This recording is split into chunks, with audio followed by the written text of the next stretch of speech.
We're all looking ahead to another week and maybe many weeks of uncertainty. We don't know what's coming. And,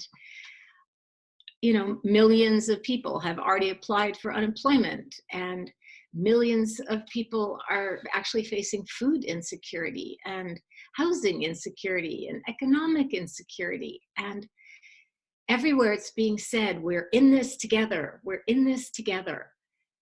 But we also know that our experiences of this are going to be really different according to the communities that we find ourselves in. For example, people with resources like I have, like boundless internet access, people with spacious homes, people with a cushion of wealth are having a different time in quarantine than folks without such resources or who are part of marginalized or targeted communities. Yet all of us are facing an unknown future. We're filling in the gaps with news and with our fears. And I said last week that I want to speak some this week about facing the unknown and just some different ways that we can use our practice to do that, and how I was taught by my teacher early on.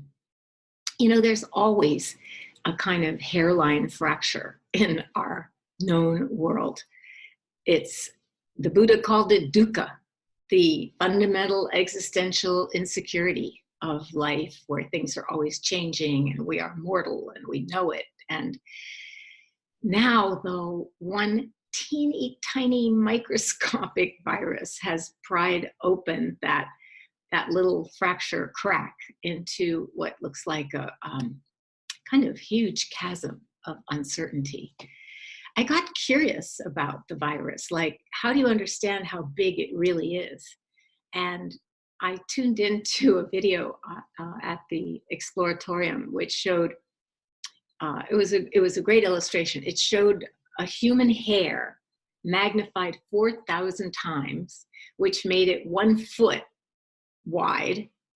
And it said, okay, here's what a human hair would look like when it's magnified 4,000 times. And then it magnified human cells, and it showed sort of in descending sizes the various kinds of cells. And then it showed the tiniest thing on the table where these models were spread out was a bacteria. And then that was really, really tiny. But then the virus was like a little poppy seed all the way at the end. It was that teensy. One single particle is the size of a poppy seed. And it's too little to be seen under a microscope, which is why it requires special testing. And it also helped me understand why we stay 6 feet apart, which you might know. But these teeny little particles congregate in a sneeze droplet. And they have calculated that it takes 6 feet for that droplet to hit the ground. So we have to, that's how we have to keep our social distancing. And that's a hard thing too, because we're pulled away from the people that we choose to be with, and we're crowded together often with the people that we may not choose to be with 24/7. But even if we love each other, we start to get on each other's nerves. This is inevitable. Excuse me. And yesterday, Jack and I were out for a walk, and it's a strange feeling to swerve out of the way of people coming along the path toward you. And we passed an Asian American family. It looked like maybe they were Chinese, and there were more of them than of us. So we swerved way out of the way. But then I felt so weird, because I know that many Asian people are terrified right now because of what's the racism directed at them, because of what's mistakenly called the Chinese virus. So I smiled and called out to them as we passed, and it's remarking on how strange it was to swerve away like that. And this is how our life is right now. And they laughed, and we enjoyed a moment of social connection, of gathering and connecting across the disconnect of this distance. And before I tell you about what my teacher taught me about working with the unknown, I just want to mention a few things from my friend Rick Hansen, who is the neuropsychologist that you have probably heard of for his work on linking the practices of mindfulness and Dharma to our neurology so that we can understand what's going on. And he explains the importance of these positive social experiences, even just smiling or laughing as you pass somebody, connecting in that way. He says they ripple down the vagus nerve that reaches into our heart and lungs and gut to calm and soothe them. This is one reason we relax around people we like. And oxytocin activity increases, which lowers our anxiety. And we can have compassion for ourselves in the midst of these storms. And actually research has proven that self-compassion actually makes us stronger and more resilient, contrary to what we might assume about the vulnerability of that. We can start with self-compassion and make sure that if you don't know how to do that, you can take a mindful self-compassion class at InsightLA. You can practice loving kindness, the many guided meditations that we have for you, whatever helps you connect deeply to yourself and just kind of dive down beneath the fears and annoyances and actually creepy aspects of what we're living through. So my first teacher, the Korean Zen master, Daesan Sanim, he really wanted us to learn how to be with the unknown. And this past week, I did a podcast for Shinzen Young's site, Unified Mindfulness, and they wanted to know how mindfulness and meditation practice have had changed my life or affected me. And of course, this also means how it can change yours. And like you, I always wanted to live a clear and committed life. I knew that. But in my 20s, I had no idea how to make that happen and wasn't having a lot of success. So I thought if I could find somebody all-knowing and powerful, somebody that I could follow, somebody that would somehow protect me from the terror of my own inadequacies, which actually were terrifying to me at that time in my life, all would be well. And so I was seeking, and when I found my teacher, Daesan Sanim, through my buddies, John Kabat-Zinn and Larry Rosenberg, I always want to give them credit for our going together to study with this teacher when he first moved to our town, to Cambridge, Massachusetts. When I met him, I realized he's always throwing us back on ourselves. I mean, his attitude toward all the inadequacies and fears that I shared, but they could maybe be summed up with, I don't know if you ever saw the New Yorker cartoon. This was many years ago. And it shows the person, they're always lying on the couch and their therapist is sitting behind them, like the old style psychoanalysis set up. And the therapist is saying to the person on the couch, these feelings of inadequacy are quite common among the inadequate. So that was kind of how I felt at the time. And my teacher didn't take it very seriously either. He wanted to make sure that we entered into the deepest possible experience of our own self and our own being.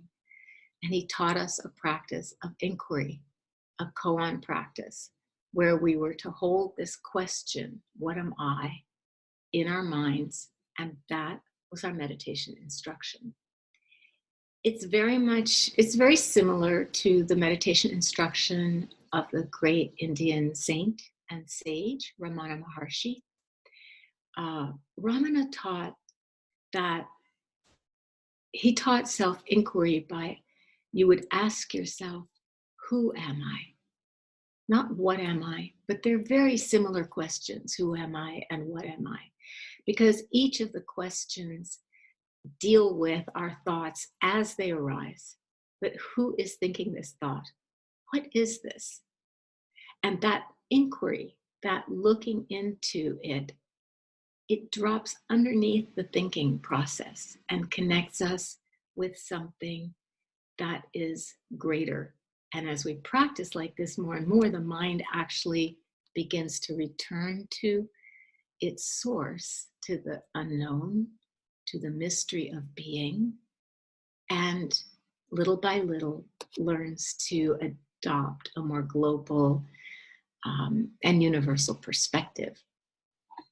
And not by blotting out or denying the painful parts of who we are and who each other are with, how we are with each other, not trying to escape from my own crazy parts or yours, but by trying over and over again to simply bring attention back to this present moment, just as we do with our mindfulness practice, to the simple truth of, what is this? What is this miraculous, strange life we find ourselves in? And who am I? Who is experiencing what is happening right now? So we put aside all the ideas about what's happening, all the ideas about good, bad, right, wrong, the judgments and opinions that just actually serve to entangle us further in our thinking. What I expect of myself, what you expect of me, all the names and roles. Who am I when I'm not a mother, a grandmother, a sister, a daughter, a teacher, a therapist, etc., etc., etc.? Who are you when you are not the various names and roles that confer a reassuringly familiar form to this field of aliveness that we call ourselves? So, this question of what am I really challenges our beliefs about our identity. It challenges our self-images and, what am I when I'm not this and that and the other thing? And out of not knowing the answer to this question, we begin to learn to connect with and make peace with the actual mystery of who we are. We learn to be more at ease in the unknown. And with this willingness to surrender our certainty, at least for a while, and just stay present with only what's happening right now, comes a whole new way of experiencing ourselves. This can happen. In fact, it's inevitable that it will happen because who we truly are is connected to everyone and everything. And that sense of connection to everyone and to everything just grows and grows as we do this. And, everything else in the universe doesn't know either. We don't know. This is really a big mystery, our being. And in this process of longing to know each other and know ourselves better, if we know ourselves better, we automatically begin to know each other better because we're not that separate as humans. In this process, we can be guided by our wish to learn how to live with ourselves and each other more happily, especially during this time. And we begin to understand what many of you already know very well, which is that training our hearts in simplicity, in simply being present, clear, committed, and focused, able to see what's going on, it's a kind of acceptance of what is, not resignation, but a courageous, steady willingness to be with reality as it is. And this is the work of a lifetime, and it's certainly the work of our lifetime as mindfulness practitioners. And then somehow, magically, inevitably, the lines that we usually draw to divide spiritual and not worldly or inner and outer, these lines begin to dissolve and fall away. And the universal experience of being alive, bumbling around as a human character, it transforms into a meaningful and profound experience of learning and growing in beauty and capacity for love.